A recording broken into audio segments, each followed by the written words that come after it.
Good morning बच्चों। आज मैं आपको स्टैंडर्ड 4 का सिलेबस हिंदी फर्स्ट और हिंदी सेकंड में मैं सबका एक संक्षिप्त रूप जो है वो मैं बताऊंगी। सबसे पहले मैं हिंदी फर्स्ट के बारे में बताऊंगी कि भाषा क्या होती है। ये भाषा के बारे में मैंने आपको बताया हुआ है पहले भी। भाषा क्या है? अपने मन की बातों को, अपने दिल की बातों को एक दूसरे को बताने और कहने का साधन ही भाषा है।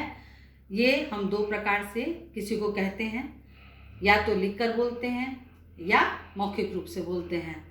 तो जो हम मुंह से बोलकर कहते हैं उसे हम मौखिक भाषा बोलते हैं, और जो हम लिखकर एक दूसरे को बताते हैं उसे हम लिखित भाषा कहते हैं। उसके बाद दूसरा हमने आपको बताया था व्याकरण के बारे में कि व्याकरण क्या है। तो व्याकरण क्या है? इसी भाषा को शुद्ध रूप से बोलना, लिखना, पढ़ना हमको जो सिखाता है उसी को हम व्याकरण कहते हैं। और व्याकरण के 3 अंग होते हैं, वर्ण, शब्द और वाक्य। सही ढंग से हम वर्णों का जब प्रयोग करते हैं और उसे लिखते हैं तो वो शब्द बनता है। वर्ण में क्या है? ये वर्ण है छोटे छोटे जिनके हम टुकड़े नहीं कर सकते हैं, और इन्हीं वर्णों को मिलाकर हम शब्दों का प्रयोग करते हैं, बनाते हैं, जैसे कमल, बाजार। और इन्हीं शब्दों के सही सार्थक समूह को हम वाक्य बोलते हैं, जैसे पृथ्वी गोल है। ये एक वाक्य हुआ। इसके बाद हमने आपको संज्ञा के बारे में बताया था कि हम संज्ञा किसे कहते हैं। तो संज्ञा हम किसे कहते हैं? किसी व्यक्ति, वस्तु, स्थान और जानवर के नाम और भाव के नाम को हम संज्ञा कहते हैं। संज्ञा कितने प्रकार की बताया था हमने? 3 प्रकार की बताया था। व्यक्तिवाचक संज्ञा, जिसमें किसी विशेष व्यक्ति के बारे में बात की जाती है, जैसे गंगा, जयपुर, जिसको बोलने से पता चलता है कि हम इसकी बात कर रहे हैं। और दूसरा हो गया जातिवाचक संज्ञा। जातिवाचक संज्ञा में एक विशेष जाति समूह की बात होती है, जैसे हमने बताया था गाय, अध्यापक, एक समूह जिससे हमको पता चलता है कि ये गाय की बात हो रही है। एक अध्यापक की बात, इसमें ये क्लियर नहीं होता कि हम किस अध्यापक की बात कर रहे हैं। इसमें एक समूह की बात होती है जिसको हम जातिवाचक संज्ञा कहते हैं। और तीसरा होता है भाववाचक संज्ञा। ये भाववाचक संज्ञा जैसे दया, बचपन, जिससे आपको भाव से, जिसको देख के समझ में आ जाए कि ये बचपन है, ये दया कर रहा है, ये खुशी है, ये गम है, इसी को हम भाववाचक संज्ञा कहते हैं। अब इसके बाद हमने आपको लिंग बताया था कि लिंग हम किसे कहते हैं।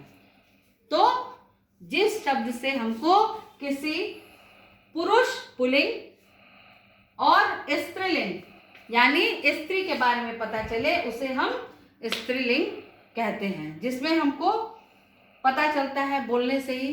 जैसे हमने कहा लड़का, मोर, इस शब्द से हमको पता चल गया ये पुल्लिंग है, और स्त्रीलिंग में हमको पता चल गया लड़की और मोरनी बोलने से कि ये स्त्रीलिंग है। इस प्रकार हमने आपको हिंदी फर्स्ट में हमने व्याकरण में भाषा, व्याकरण, संज्ञा और लिंग के बारे में बताया। इसके अलावा बच्चों विलोम शब्द, पर्यायवाची शब्द, एक पत्र, एक आवेदन पत्र और एक निबंध आपका फुटबॉल पे, ये आपका हिंदी फर्स्ट का है। अब हम आपको हिंदी सेकंड के बारे में बताएंगे कि हिंदी सेकंड में आपका क्या है। तो हिंदी सेकंड में आपका पहला लेसन है उड़ना आया। उड़ना आया ये एक कविता है। इस कविता में एक चिड़िया, जिसका एक छोटा बच्चा जिसको चुरगन कहा गया है, चुरगन जो है अपनी माँ से क्या पूछता है कि माँ क्या मुझे उड़ना आया, और माँ उसको बार बार देख के, छोटा देख के बोलती नहीं अभी चुरगन तुम्हें उड़ना नहीं आया, तुम भ्रमित हो रहे हो, तुम धोखा खा रहे हो, लेकिन तुम्हें अभी उड़ना नहीं आया। क्यों नहीं उड़ना आया? क्योंकि अभी उसके पंख छोटे हैं, और कुछ समय बाद उसको ये पंख बड़े होने पर माँ क्या कहती है चिड़िया कि तुम्हें उड़ना अब आ गया है, तुम अब दूर आकाश में उड़ सकते हो। और ये दूसरा आपको लेसन है दो बैलों की कथा। इस दो बैलों की कथा का सारांश यही है कि जानवरों से अगर प्यार किया जाए तो वो भी हमें उतना ही प्यार करते हैं, जिस तरह से इस कहानी में एक झूरी नाम के व्यक्ति ने दो बैल रखे थे अपने पास, जिनका नाम मोती और हीरा था। वो अपने उन बैलों को बहुत प्यार करता था और उसके रख रखाव देखभाल में पूरा ध्यान देता था, खाने पीने की व्यवस्था अच्छी उसकी थी। लेकिन उसकी पत्नी को वो दोनों बैल पसंद नहीं थे और अंत में उसने अपने भाई गया, जिसका नाम था, उसको उन दोनों बैलों को दे दिया। लेकिन वो दोनों बैल गया के घर जाके भी नहीं रह सके। क्यों? क्योंकि गया उनसे बहुत सख्त काम, कठोर काम लेता था, उन्हें खाने के लिए ठीक से नहीं देता था, रूखा सूखा खिलाता था, जिसके कारण वो दोनों वहाँ से भाग निकले। और भाग करके वो भागने के दौरान उनको भूख भी लगने लगी। भूख लगा तो उन्होंने क्या किया, एक मटर के पेड़ खेत में जाके मटर खाया, जहाँ पे वो पकड़े गए और उनको आवारा पशुओं के रखने की जगह होती है जिसको काजी हाउस बुलाता है, जहाँ उनको रख दिया गया। और वहाँ से वो दोनों की नीलामी हुई, जिसमें एक व्यापारी ने उन्हें खरीद लिया। लेकिन वो दोनों व्यापारी के साथ भी जाते जाते रास्ते से भाग गए और भाग के वापस अपने मालिक झूरी के घर पहुंच गए, जहां कि उन्हें देख करके झूरी और उसकी पत्नी बहुत खुशी भी महसूस किया उन्होंने, बहुत उन्हें अच्छा भी लगा। और झूरी की पत्नी ने उन दोनों बैलों को अपने माथा उन दोनों का चूमा और उन्हें प्यार किया और रख लिया।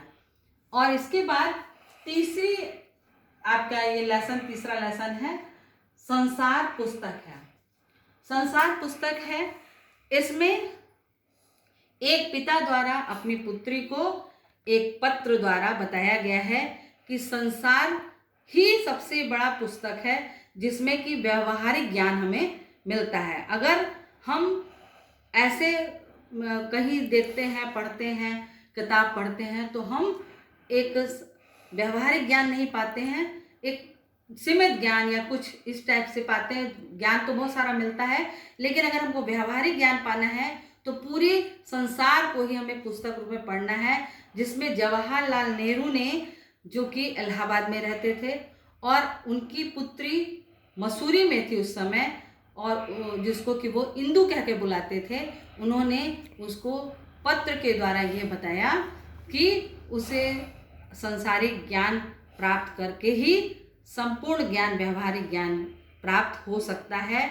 और इसके लिए उन्होंने बहुत सारे उसमें उदाहरण दिए, जिसके द्वारा इंदू को यानी इंदिरा गांधी को एक व्यवहारिक ज्ञान का पता चला और इस तरह से वो अपने पिता द्वारा बहुत सारे पत्रों के द्वारा ज्ञान प्राप्त करती रही हैं।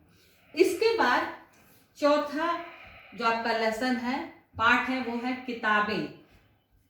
किताबों में एक कविता है जिसको कि सफदर हाशमी लेखक जिसके हैं, उन्होंने किताबों के बारे में बहुत अच्छा लिखा है कि किताबें हैं जो कि एक हमारे जीवन में एक बहुत बड़ा अमूल्य धन है, जिसके द्वारा हमें संसार की बहुत सारी बातों का ज्ञान प्राप्त होता है और उसके द्वारा हम बहुत सारी बातें जो हम नहीं जानते हैं, नहीं हमने जाना है, लेकिन पढ़ के हमको मिलती है। उसी में हमको खेतियों के बारे में, हमको लहलहाते पेड़ों के बारे में, पशुओं के बारे में, इंसानों के बारे में, झरनों के बारे में, पशु पक्षियों के बारे में हमको सारी जानकारियां हमको मिलती हैं।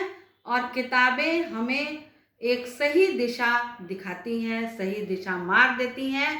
इसलिए हमें किताबों से प्यार करना चाहिए, किताबों को बहुत संभाल के रखना चाहिए और किताबों से ही हमारा जीवन भी है। किताबों में हमारे जीवन की सच्चाइयाँ भी हैं, बहुत सारी बातें हैं जो हम आज की इतिहास की बातें हम किताब के द्वारा ही जानते हैं कि हमारे इतिहास में क्या हुआ था। हम तो ऐसे कुछ नहीं जान पाएंगे जब अगर किताब नहीं पढ़ेंगे तो किताबों द्वारा हमें सब जानकारी मिलती है। तो इस प्रकार बच्चों, ये हमारे हिंदी फर्स्ट और हिंदी सेकंड का ये एक संक्षिप्त हमने आपको एक उदाहरण दिया है, संक्षिप्त आपको इसके बारे में हमने आपके चर्चा की है, जिसके बारे में आप लोग समझ गए होंगे कि हिंदी फर्स्ट में आपको क्या पढ़ना है, हिंदी सेकंड में क्या आपका है। और हम उम्मीद करते हैं कि आप इसे बहुत अच्छे से पढ़ेंगे और अपना सेहत का भी ख्याल रखते हुए आप सारी चीज़ों को याद भी करेंगे। धन्यवाद।